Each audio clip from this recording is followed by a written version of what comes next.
Okay, so k nearest neighbors is a pretty useful technique, but it has a few drawbacks. It can generally only be used with continuous data. It's not very good with class data, and it's kind of a blind technique. You don't know how the individual independent variables are affecting the dependent variables, and as I've talked about this a lot in this class, quite often, um, you know, the value of your analysis is not just in the prediction, it's trying to work out, what causes the prediction. So in our regression example, what are the factors causing house prices? And here, what are the factors that are causing customers to leave our company? Or what are some of the factors that are affecting fraud? So what we're going to do now is we're going to do a technique called logistic regression. And as you kind of would think, it's a type of regression.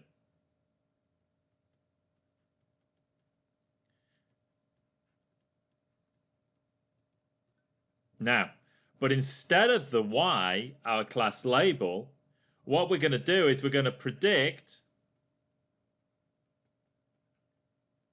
the probability that my class equals 1. Remember, we've got two variants here, 1 or 0 or yes or no or red or blue, etc. We have two categories. So whatever we define as the positive category, given x, which is all my data in the independent variable. So this is the independence.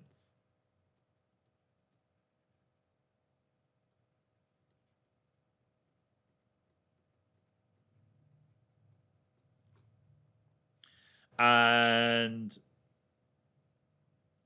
well, we're just actually going to donate this as px. This is just kind of a shorthand, so we don't have to write that out every time. So let's just build. You remember, we've got our dependent variable, our probability. Let's just build a regression model and think what might be wrong with this. And we have maybe m predictors.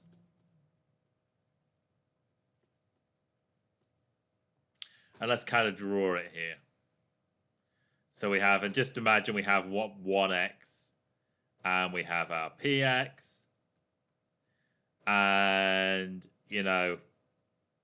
we're actually going to get, problem is our training data, it's either going to be 1 or 0. So, we've got 1 or 0. So we're going to have data like this.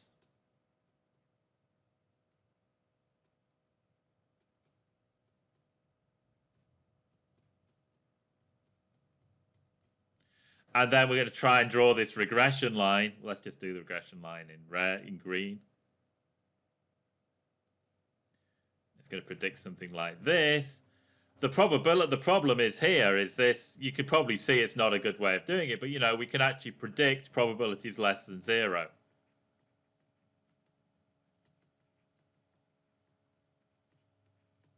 Or here we'd have probabilities greater than 1.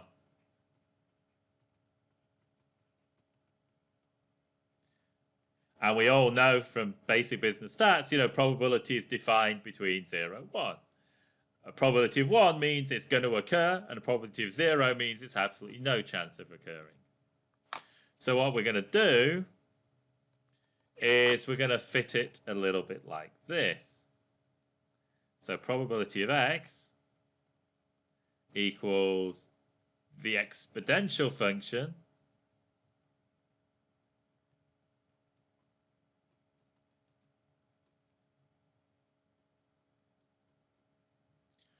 all over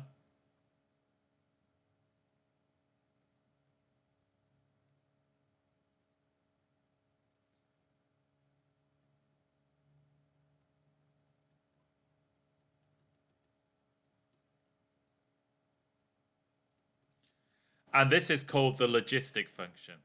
Oh, I forgot my e here. So this is the logistic function.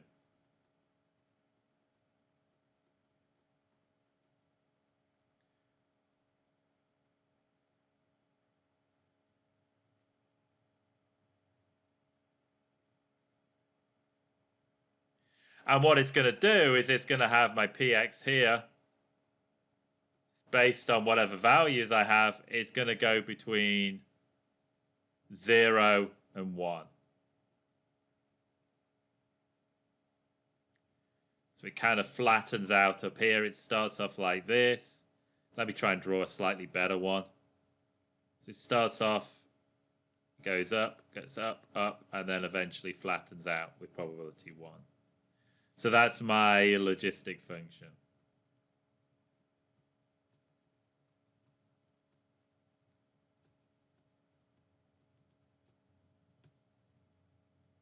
And if it's positive, if x is positively affecting it, then it will be something like this.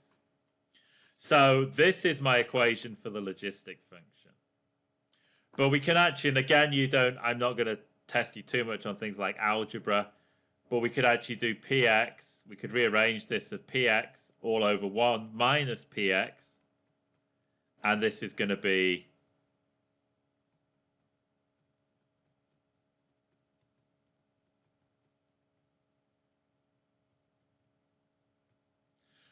and this is actually useful. So this is a probability that y equals 1 over the opposite, which is probability y equals 0.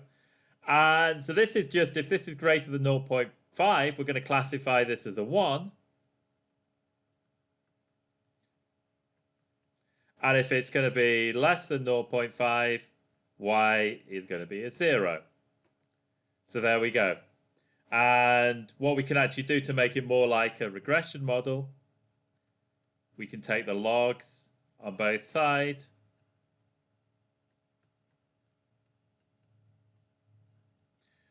So, and then we get what is our basic, what you should remember from regression.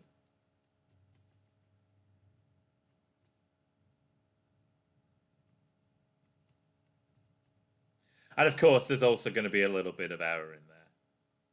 Beta 1. Don't know what happened there. I did x twice. So beta 1 x1 plus that. So the idea is that, if we can't have this really direct interpretation like regression, like, this is the increase in y for an increase in 1 unit of x. But we'll generally say, if B1 if B1 is positive, then, increasing x1 makes, a positive result, y equals 1 more likely.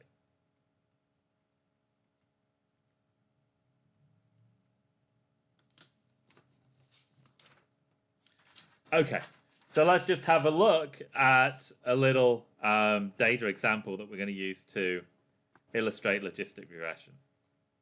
So this is data from a catalog. And again, this is just simple data. This is from the ISLR textbook. And you can see here we have the spending and whether people have a credit card, and these are consumers. And the dependent variable is whether they take advantage of a promotion opportunity. So this is where you would actually use this in marketing, obviously with more complicated data. But the idea is, are they going to take advantage of a coupon and spend $200? So the coupon is my dependent variable. Now let's just look at the data. And you can see the card and the coupon are integers at the moment. Let's actually make them factors because they are just true-false variables. So the coupon is as factor coupon, and the card is as factor card. And running a logistic regression is just like running a regression, except you're using the GLM function rather than the DLM function.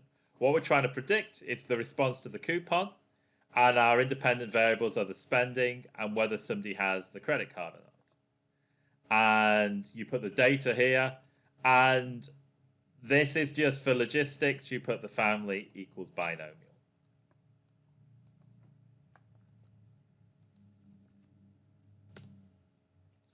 Okay, and this is our logistic regression. So we have our beta 0, our intercept is here, and that's obvious. We don't read too much about the significance of this, but generally, I mean, the results are you spend more. This is positive. You're more likely to actually indulge in the promotion. And if you have a credit card, remember this is dichotomous. So we have two categories: card 1, card 0, and we can't have both in there. So this is like the increase over not having a credit card. And this is also significant. And the beta 2 coefficient is 1.987. So I'm just actually now going to show you how you can interpret these variables. Yeah, a few other things to mention. Just like standard regression, you have some measure of variable significance. So again, if your p-value is less than a certain degree of alpha, then you will say that it's going to be significant. So this would be, the spending would be significant at the alpha equals 0.01 level, so it's less than 0.01, but it's not less than 0.001.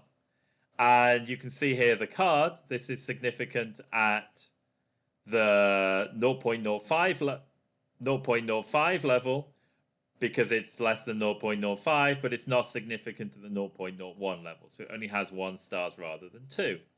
Now, rather than R squared, we actually have a measure of fit called the AIC, which is the Aikiki information criterion. This is to do, we use something called maximum likelihood estimation to fit this model of the function, which is a little bit beyond this class, but you can check it out in the textbook. But just know that the lower the value of the AIC, the better the model fit. So what I've done is I've pasted these values now onto my whiteboard. And let's just say, okay, let's just predict my y hat, which is actually, you know, a probability, my probability of x. So my probability of x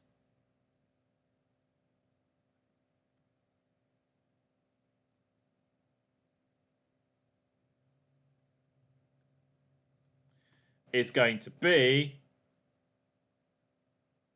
e to the minus beta 0 plus beta 1 x1 plus beta 2 x2. So this is just the equation I did before.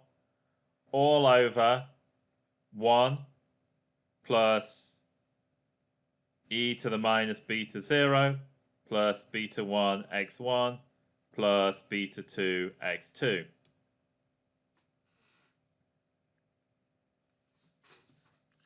Okay, so that's kind of my values in there. So let's just try 2 different scenarios. So the first one is we have customers that spend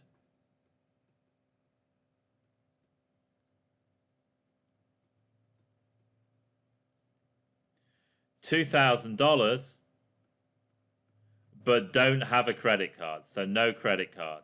So the credit card is 0. So here, my probability would be e to the minus 2.1464 plus 0.3416. Now, this was actually done in thousands of dollars, so this value is 2. And my coefficient for x equals, this one equals 1, which is having a credit card, but we have no credit card. So this will be 1.0987 times 0. And then we just divide by 1 plus exactly the same.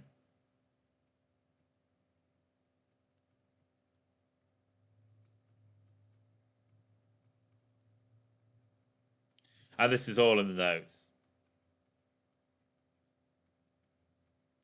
And the probability is going to be 0.188. Let's move this up a little bit. And let's just think of customers who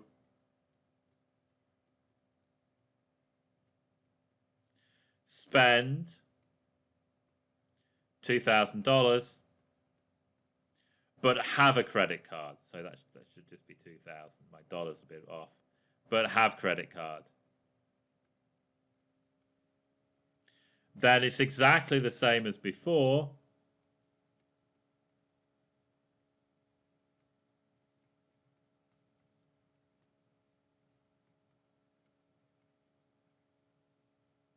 But this time they have a credit card, so the credit card coefficient is 1. So exactly the same, the logistic function down here.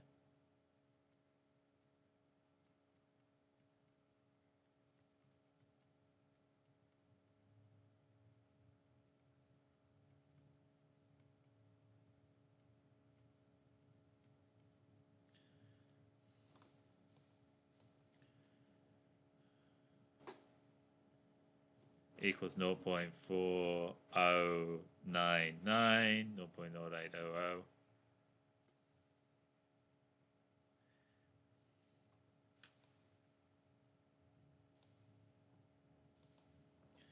Okay, so this tells us that our probability of, the promotion, accepting the promotion, if we spend $2,000 a year and have a credit card, is 0.4.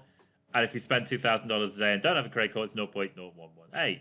So, having the credit card has pretty much, doubled our probability of the promotion. So, what we can actually do now is we can think of this in terms of the actual odds and the odds ratio. So what exactly is an odds ratio? An odds ratio is the probability of a y equals 1 over a probability of y equals 0. How much more likely is it that our class is a 1 over a class over it's a 0?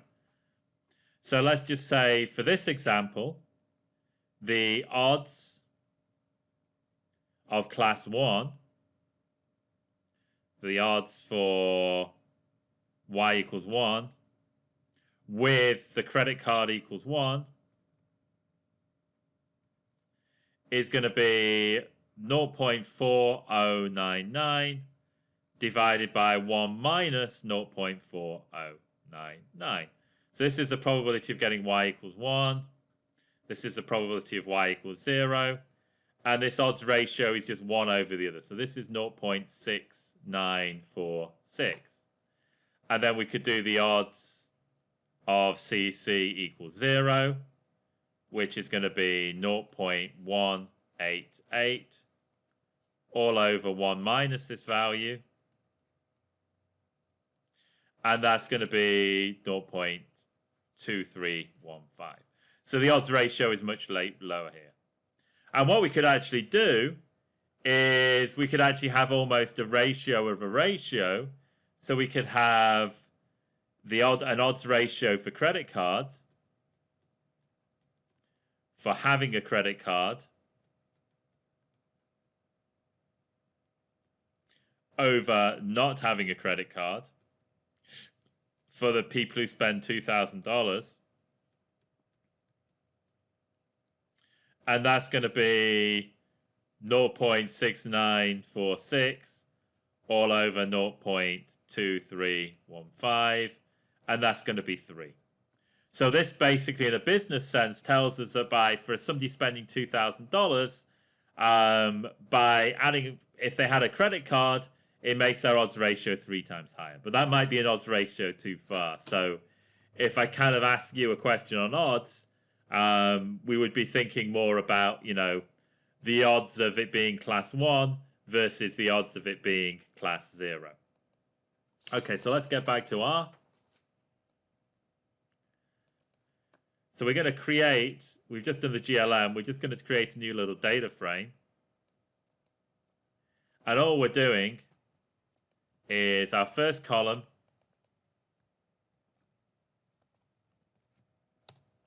here,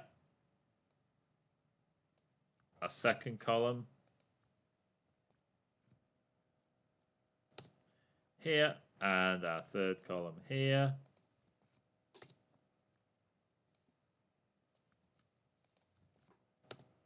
And these are going to be new customers. So we got this is just the customer number. This is their spending thousands of dollars, and this is whether they have a credit card or not. And so you can see we've got everything from $1,000 to $10,000 with no credit card, and everything from $1,000 to $10,000 with a credit card. And we just we got to make sure it has the same column names as the actual original data. And so we have these hypothetical customers spending this amount and this amount on the credit card. And we're going to make sure that the card is a factor as it was before.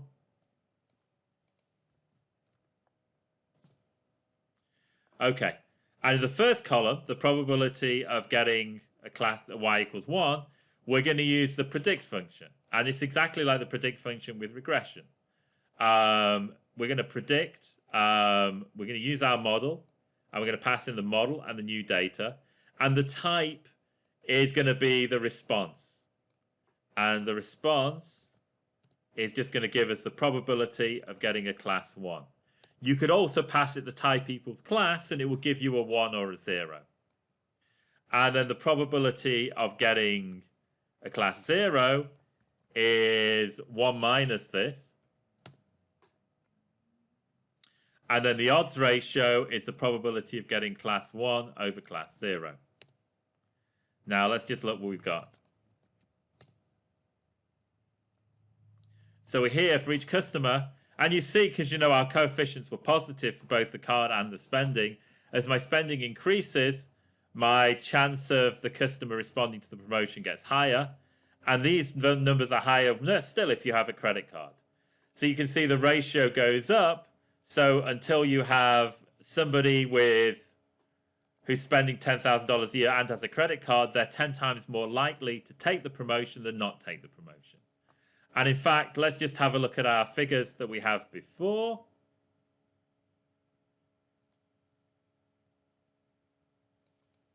We can actually, where are we? We can actually calculate the odds ratio that we had before. Which is 3. Which is the odds between 2,000, this guy here and this guy here. These are our two odds ratios we calculated before. So this is just exactly what we did manually, which in this time is the odds ratio for 2,000 with a credit card divided by 2,000 without a credit card. Okay, so how do we use this for prediction? So let's go back to our auto example. So this time we want everything in the same data frame. So it's the same data, but we've just got a slightly different way of doing it. So let's just kind of view it. So we've got all our information, all our dependent variables, and then we've got whether they're more fuel efficient than average or less fuel efficient than average. Good. Now we run the GLM model, the logistic regression. And this again, remember the dot is just saying all my independent variables. All the other variables are independent variables. So the Y is the miles per gallon, and this is all the other variables. We're using the data, and again, we have to put family equals binomial.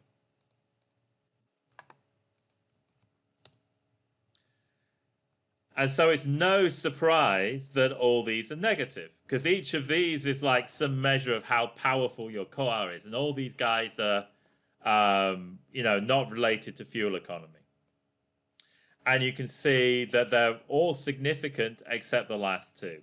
Now, for the moment, we're going to keep the last two in the model. You see the p-value not really significant. You could probably remove these and see if it improved the prediction. You can also do with logistic regression, you can also do a stepwise regression as you did with standard regression. So there's lots of ways of dealing with this. So we're going to run 100 times. And we're going to do exactly what we did before. We're going to have accuracy, and we're going to just see how the accuracy changes. Now notice we don't have any parameter choosing here like k, so we've just got one accuracy value. We also have a table, and I'll show you, I'll just run through with I equals 1 first. So you see, well, what do we do first? So we take the sample and we take our training data as before. The training is just the random indices. We run our model on the training data.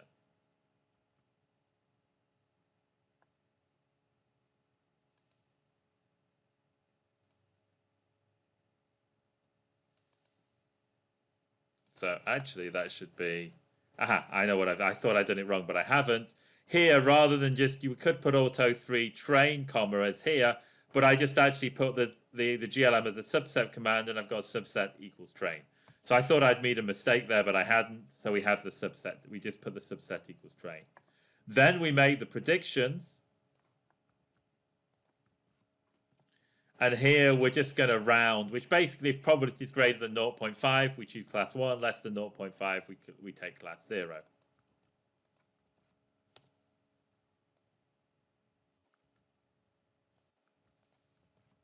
So these are my predictions. Now, this is basically running my little function, my class eval function, where it takes the y, what your y hat variable is, and what success variable we're doing. So here,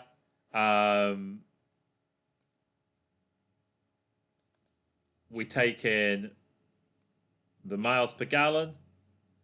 We'll take in the predictions, and we're going to do this. Just kind of tells you what my success variable. Okay, yeah. So in this case, y1 is a positive, but it could be that we had, for example, classes with yes and no. I think there's one in the homework like that. So key for the homework is this is specific to this problem, but you might want to have to actually change this given your two classes. If you have two classes, yes and no, then you would change this to the string yes. So this is what's considered success. And then we run the accuracy. So my little function gives you, based on the tables we did in video 1, gives you an accuracy. And you can also have the table function, which just shows you builds you a contingency table between your predictions and your actual values. There we go. So we have the predictions and our actual values exactly as we had before. So you can actually see that of the zeros, 84 were predicted correctly and 19 were incorrectly. And of the ones, the correct predict of the greater than average fuel economy, we predict 90 correctly and 3 incorrectly. So it's actually harder to predict those cars with less than average fuel economy. And so again, all we're doing is we're just basically running it 100 times and adding each time. So let's go back. And each time we're taking a different random sample of training items. So my accuracy.glm, it's great, but it's like adding 100 together, so we just divide it by 100. So that's my average accuracy, 0.89. So very similar, maybe not quite as good here with the k nearest neighbors. And my table, again, this is over 100 runs, so just divide it over 100, and we kind of get the average values for the table. Okay, and that's this class. We've gone through, we've explained the class prediction problem. We've kind of then said how we can actually implement it using two different methods, k nearest neighbors, which is this kind of almost naive method, and logistic regression, which is a type of regression where the big advantage is we can actually relate the prediction to the independent variables. And I've showed you how to, test your model by basically taking training data, testing on the test data and running it multiple times, and then coming up with some overall method of accuracy.